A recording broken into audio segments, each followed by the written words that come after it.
Most of the courses here at the medical school, and in fact in a lot of other places, are lecture-based courses. And all of us have noticed a decline in attendance for the students being in class. And it really is a relatively passive way to learn anyway. It's really not ideal. We found from previous evaluations that students really couldn't prepare that well if they only had a syllabus, for example, or a book chapter to read. They always commented that they wanted material explained to them. So that tipped me off that maybe what I should do is make videos for all the different topics and change from a lecture-based setting to essentially what we call a flipped classroom.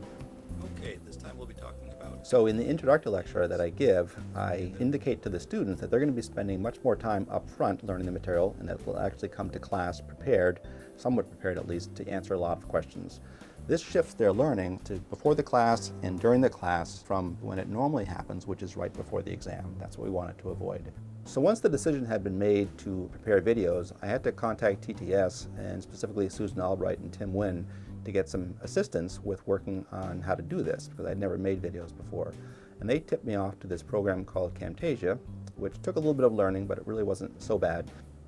I learned that I could just make the recordings right here in this office. In fact, that fish tank was in the background for all of the videos. I had read in a number of reports that students like to see a face talking to them, so I decided that I would have my picture in the corner of one of the videos.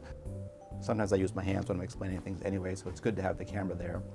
I also learned that it was very important to get high quality audio, and in fact I bought this little microphone which made a big difference, in fact, so the voice quality is very clear.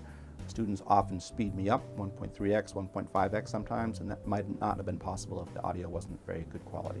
Because myelin is lipid rich, after all it's just full of phospholipids from the plasma membrane, I prepared videos for each of the 21 topics in the course, and the students would watch those the day before, and that allowed them to come to class prepared, working in small groups, answering a series of questions.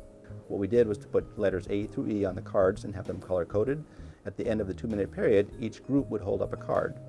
And if we saw one color, we knew that everyone pretty much had the right answer. If we saw a rainbow, then clearly I had some work to do explaining some of the things. And as we went through the course, my colleagues and I found that this was a really productive way of teaching for several reasons, actually. First, the students actually do come prepared because we often ask them to explain why an answer is correct or incorrect, and they can do so. And secondly, there are lots and lots of questions which rarely happen in a lecture format. In addition to the videos that I generated, they were mostly on lecture content material. There was a lot of theory there and that kind of material. But after all, it's a histology course and it's based upon looking at images with various stains and so on. So what was really missing was to have a microscope. And again, went to Susan Albright and TTS, and we were able to obtain a data set of slides, about 2,000 from the University of Iowa. And then Susan knew people at New York University who had made a virtual microscope using Google Maps software. So we modified that here and generated our own Tufts virtual microscope. We were the first to use it in the medical histology course, but now it's being used in dental histology, in the veterinary histology, and pathology. And what this allows students to do is take pretty much any image you can imagine, normal or pathological, and zoom in just like you would in Google Maps, where the resolution stays quite high as they zoom all the way in. One of the real benefits for the virtual microscope, if you looked at a textbook, for example, you would have fixed images that might have arrows on them and so on, but you're not able to start scanning around a new field that you haven't seen, looking for something familiar. That's the actual process of learning. So what the students need to be able to do is hunt through a field, and if they can find something that they're looking for and recognize it, then they know that material now. I think it's been a big help. A lot of students liked it. This year we're actually generating a set of videos using those virtual microscope images to supplement the videos that I made before on the lecture material. Many of my colleagues lament the fact that students don't go to class very often. They often don't answer very many questions. Basically, the classes are not that interactive.